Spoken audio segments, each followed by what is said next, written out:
Bonjour à tous, c'est Enzo de Fer pour les Dents de la Terre et aujourd'hui on se retrouve une petite dernière fois sur Quimper pour une petite vidéo de la boutique Anibul que je vous ai déjà fait découvrir dans une vidéo précédente. D'ailleurs je vous mets directement le lien en haut à droite si vous ne l'avez pas déjà vu. N'hésitez pas donc à aller faire un tour histoire d'avoir un petit peu l'histoire d'Anibul parce que j'ai rencontré Laurent il y a quelques temps. Voilà, je vous en dis pas plus, je passe directement sur les explications de la vidéo. Donc ma venue à Anibul cette dernière fois, étant donné que je rentre bientôt sur Nantes, donc jeudi je rentre sur Nantes, j'avais envie de faire un dernier petit tour histoire de vous montrer une dernière fois quelques petites images avant quelques mois parce que je ne pourrais pas refaire tout simplement de vidéos avant un bon bout de temps. J'avais également envie de refaire une petite vidéo parce que Laurent, donc le créateur de l'entreprise, donc Anibul, m'a contacté et m'a dit qu'ils avaient enfin reçu un petit peu de reptiles. Donc ils ont reçu un serpent, donc vous le verrez par la suite, et également 2 caméléons.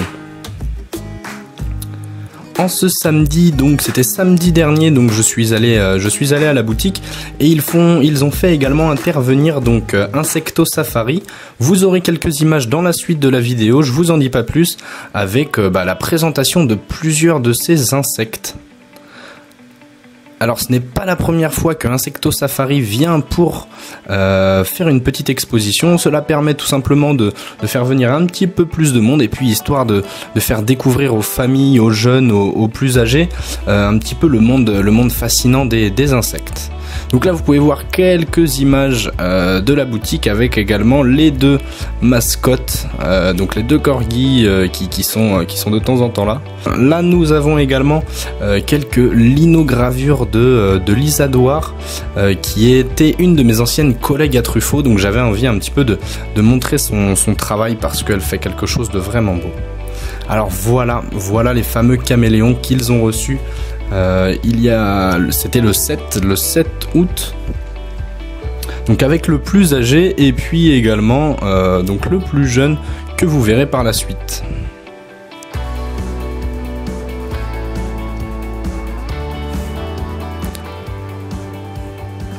Alors malheureusement je ne pourrais pas vous présenter toutes les différentes espèces de poissons qu'il y a à Anibul parce que comme vous le savez ma spécialité c'est bien les plantes et plus particulièrement les plantes carnivores et non donc les poissons et toutes les bêtes du milieu marin. Laurent les a déjà un petit peu présentées dans la vidéo précédente, donc n'hésitez vraiment pas à aller faire un tour. Alors ici on voit des petites grenouilles que j'ai eu la chance de voir à l'état naturel au Costa Rica parce que oui je suis allé au Costa Rica il y a quelques années. J'ai eu la chance que mes parents m'y emmènent et nous avions eu l'opportunité de voir différents types de grenouilles donc tropicales à l'état naturel. Elles sont vraiment adorables et puis tout comme le caméléon et le serpent que vous verrez par la suite, les petites grenouilles là sont arrivées le 7 août. Donc voilà un petit peu la boutique, ce que ça donne. Il y a eu beaucoup d'avancées, beaucoup de nouvelles espèces également depuis ma dernière venue au magasin. Donc les bacs se sont remplis. Là comme vous pouvez le voir dans le gros aquarium, les coraux sont maintenant aussi également présents avec un très joli poisson à l'intérieur qui me fait un petit peu penser à Dory dans le film de Nemo. Je trouve ce lieu vraiment apaisant et j'adore vraiment le fait que Laurent utilise que des matériaux naturels, que ce soit des racines, des roches ou bien des plantes. Il n'utilise rien d'artificiel et ce qui rend vraiment donc les aquariums pour les poissons très vivants et moi j'adore vraiment. Ça donne un calme certain à la boutique en général. Le nombre de bacs également a été augmenté. Il y a beaucoup plus d'espèces comme je vous le disais et donc forcément certains aquariums ont été recyclés entre guillemets. Alors là, on a un type de crevette vraiment extraordinaire. Alors malheureusement, là, avec les néons, on ne voit pas très bien à l'image, sachant que en plus, la qualité de mon téléphone ne filme pas forcément très bien, ce qui fait que la crevette, on la voit pas très bien. D'ailleurs, pour le reste même de la vidéo, je m'en excuse un petit peu. C'est vrai que la qualité de l'image n'est pas forcément idéale, mais en tout cas, j'investirai dans du meilleur matériel par la suite, histoire de vraiment pouvoir vous vous fournir des vidéos de qualité. Donc voilà le serpent qui vient tout droit de Java, donc Java en Indonésie. Donc là le serpent était tranquillement au fond en train de s'acclimater.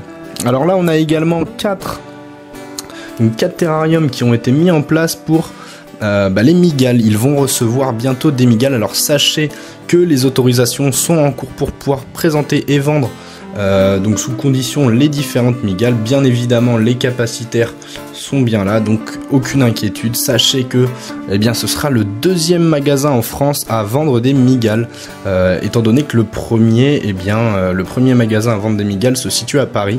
Donc vraiment une quasi-exclusivité à Anibul, donc dans les jours à venir. Il faut juste maintenant être encore un petit peu patient pour pouvoir tout simplement y voir des mygales.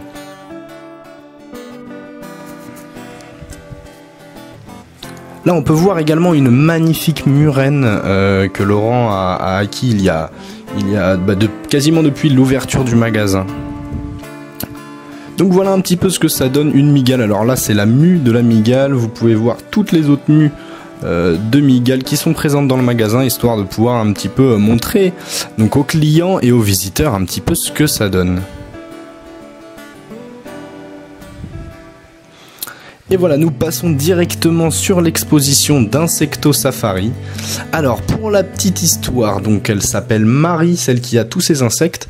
Donc en fait c'est en 5e que sa professeure de SVT lui a fait découvrir le monde fascinant des insectes. Elle a obtenu ses premiers phasmes, donc Carosius morosus, pardon pour la prononciation du nom latin, donc c'est les bâtons classiques. Donc sa prof de SVT lui a offert tout simplement, et puis elle s'est pris un petit peu de passion, et donc elle a acquis au fur et à mesure des années différentes espèces, et aujourd'hui elle a 37 espèces de phasmes, 3 espèces de menthes, 2 espèces d'escargots, 7 espèces de coléoptères et de cétoines, 3 espèces de yules, 4 espèces de blattes, et enfin pour finir 6 espèces de papillons, dont l'un des plus gros papillons du monde, que vous verrez juste dans la suite de la vidéo. Sachez que c'est c'est très très rare, elle est l'une des seules en Europe à posséder cette espèce, donc vraiment voilà, de pouvoir voir le papillon, en plus elle en a amené un. Il y a également différentes petites chenilles, enfin bref, j'y reviendrai dans la suite de la vidéo. Donc là vous voyez différentes espèces de phasmes qu'elle a décidé de mélanger donc dans les terrariums, donc juste pour l'exposition. Elle, bien évidemment dans les terrariums qu'elle a chez elle, sachez que les espèces sont bien dissociées les unes des autres. Donc là les petits phylliums, donc les phasmes feuilles. Alors moi-même j'adore vraiment les insectes, et les phasmes également. C'est pour ça que j'ai décidé tout simplement de me faire un petit terrarium de phasmes. Je trouve que ces petites bestioles là sont vraiment très intrigantes et très sympas, sachant que là en plus sur l'exposition elle en a présenté plusieurs. Marie m'a proposé que quand je reviendrai sur Quimper, que je passe chez elle et que je puisse un petit peu présenter toutes les espèces qu'elle a, histoire que vous puissiez un petit peu découvrir son monde à elle. Donc si vraiment vous êtes sur ma chaîne également pour les insectes, sachez que vous serez servi. Et voilà le plus grand papillon du monde que Marie a, et également dans ce petit terrarium il y a toutes les petites chenilles. Donc là également dans la boîte on va pouvoir les voir. Donc les chenilles sont vraiment très petites. Et pourquoi est-ce qu'elles sont petites? Tout simplement parce qu'elles sont au stade L1. Alors il y a plusieurs stades avant d'obtenir un gros papillon. La chenille bien évidemment évolue et forme une chrysalide, comme vous pouvez le voir juste là. Alors ce gros phasme, c'est l'un des plus gros phasmes qu'il existe, ou le plus gros, même si je dis pas de bêtises, le plus gros phasme qui existe dans le genre des phasmes, avec des gros crochets. Alors souvent on le manipule avec des gants, histoire de ne pas se faire piquer. Alors ça ne fait pas mal, mais c'est vrai que les crochets sont quand même vachement impressionnants quand le phasme est au stade le plus avancé. Donc là les fameux phasmes scorpions, là ceux qui sont assez marrons, que vous voyez avec une femelle. Donc les femelles on les distingue bien des mâles puisqu'elles ne présentent pas d'ailes.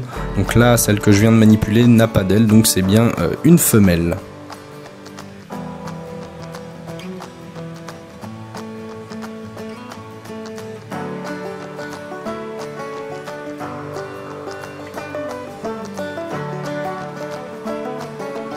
Encore d'autres types de phasmes tout simplement. L'avantage de cette exposition, c'est que vraiment tout le public a pu découvrir la diversité un petit peu qu'il existait. Et donc voilà le rendu de la petite exposition d'Insecto Safari vraiment qui a eu un franc succès sur la journée.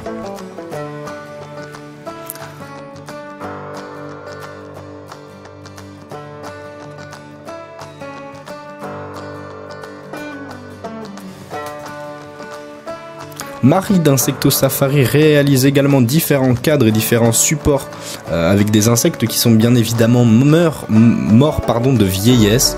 Elle ne les tue pas avant. Et puis elle en fait des très beaux cadres que vous pouvez acheter et vous procurer. Alors là, dans toutes les petites boîtes, il y avait également donc des petits phases, mais également plusieurs chenilles du fameux gros papillon que vous avez vu dans le cadre précédemment. Et pour finir, une fois de plus, d'autres cadres histoire de présenter les différentes espèces de papillons. Il y a même, j'ai vu, une chauve-souris. Donc là voilà, différentes espèces de papillons, les chrysalides, différents insectes, les phasmes. Donc voilà, je vous remercie vraiment d'avoir regardé la vidéo jusqu'au bout. J'espère en tout cas qu'elle vous aura plu. Comme d'habitude, n'hésitez pas à partager la vidéo, à la liker et ainsi qu'à la commenter si vous avez la moindre question. Je tâcherai d'y répondre. En tout cas, ce ne sera pas la dernière. Vous aurez très certainement d'autres nouvelles de l'animalerie, mais il faudra attendre encore quelques temps que je revienne sur Quimper. Moi, je vous dis à la prochaine. Ensemble, cultivons l'insolite. C'était Les Dents de la Terre.